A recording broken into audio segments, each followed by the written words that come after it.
ஸ்ரீவைகுண்டம் அருகே கருங்குளத்தில் குளம் உடைந்து ஊருக்குள் தண்ணீர் புகுந்திருக்கிறது. கூடுதல் விவரங்களை வழங்குவதற்காக சுடலைமணி இணைப்பில் இருக்கிறார். வணக்கம் சுடலைமணி, முழு விவரம். நிச்சயமாக கனிமொழி, அதாவது தற்போது தாமிரபரணி ஆற்றில் இந்த வெள்ளப்பெருக்கின் காரணமாக வரத்து தண்ணீரின் அளவு என்பது அதிகரித்து வருகிறது. இதன் காரணமாக பாதிப்புகளும் தற்போது அதிகரித்தே வருகிறது. கடந்த 2 தினங்களாக தூத்துக்குடி மாவட்டத்தில் பெய்து வரும் தொடர் கனமழையின் காரணமாக ஏராளமான இடங்கள் பாதிக்கப்பட்டுள்ளது. இந்த நிலையில்தான் தற்போது தூத்துக்குடி மாவட்டம் ஸ்ரீவைகுண்டம் அருகே உள்ளதுதான் இந்த கருங்குளம் கிராமம். இந்த கருங்குளம் கிராமத்திற்கு மேல் பகுதியில் உள்ளதுதான் தூதுக்குடி குளம். மிகப்பெரிய அளவிலான குளத்திற்கு தாமிரபரணி ஆற்றின் மூலம் தாமிரபரணி ஆற்றின் மருதூர் மேலக்கால் மூலமாக பாசன வசதி பெற்று வருகிறது. இதன் காரணமாக ஏற்கனவே இந்த மழைக்கு முன்பாகவே இந்த குளம் என்பது முற்றிலுமாக நிரம்பி இருந்த ஒரு சூழலில் தற்போது இந்த 2 தினங்களாக பெய்து வரும் தொடர் மழையின் காரணமாக தற்போது தாமிரபரணி ஆற்றில் ஏற்பட்டுள்ள வெள்ளப்பெருக்கு காரணமாகவும் அங்குள்ள தண்ணீர் என்பது முற்றிலுமாக இந்த பகுதிக்கு இந்த குளத்திற்கு திறந்து விடப்பட்டுள்ளது. இந்த நிலையில் தான் தற்போது இந்த குளத்தில் 2 இடங்களில் உடைப்பு என்பது ஏற்பட்டுள்ளது. நேற்று இரவு ஒரு இடத்தில் ஒரு உடைப்பு ஏற்பட்டுள்ளது. தற்போது இன்று காலையும் ஒரு இடத்தில் உடைப்பு ஏற்பட்டுள்ளது.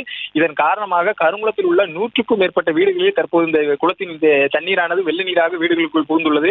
இதன் காரணமாக தற்போது அந்த அருகில் உள்ள பகுளகிரி மலை அழைக்கப்படும் மலையில் தற்போது அந்த பகுதியைச் சேர்ந்த 100க்கும் மேற்பட்ட பொதுமக்கள் தற்போது தஞ்சமடைந்ததை நம்ம காட்சிகளை பார்த்தாலே தெரியும்.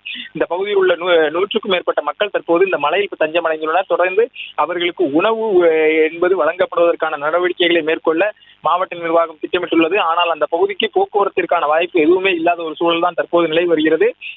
ஏற்கனவே திருநெல்வேலி மாவட்டத்திற்கு தற்போது ஹெலிகாப்டர் மூலம் பாதிக்கப்பட்டவர்களை மீட்பு பணியை நடவடிக்கை மேற்கொண்டு வருகின்றனர். தொடர்ந்து தூத்துக்குடி மாவட்டத்தை பொறுத்தவரை சுமார் 30க்கும் மேற்பட்ட கிராமங்கள் தற்போது தனித்தீவாகவே மாறியுள்ளது. அவர்களும் அதிக அளவில் பாதிக்கப்பட்டுள்ளனர். எனவே அவர்களையும் இந்த ஹெலிகாப்டர் மூலம் மீட்பதற்கான நடவடிக்கைகளை அரசு மேற்கொள்ள வேண்டும் என்று அந்த பகுதியைச் சேர்ந்த பொதுமக்கள் கோரிக்கையாக வைக்கின்றனர்.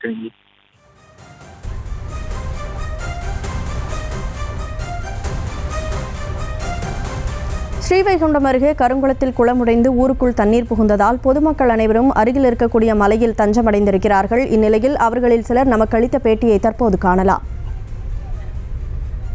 ஒரு குறைஞ்ச ஒரு 50-60 பேர் இருப்போம்.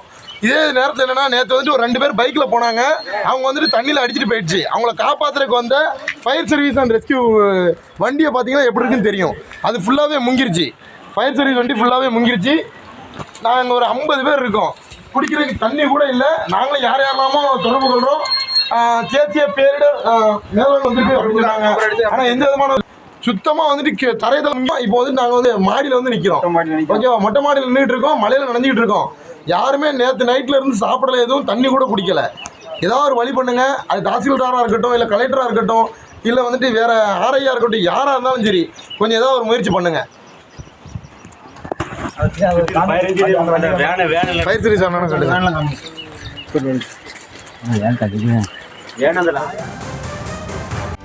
செய்திகளை உடனுக்குடனும் துல்லியமாகவும் தெரிந்து கொள்ள சப்ஸ்கிரைப் பண்ணுங்க.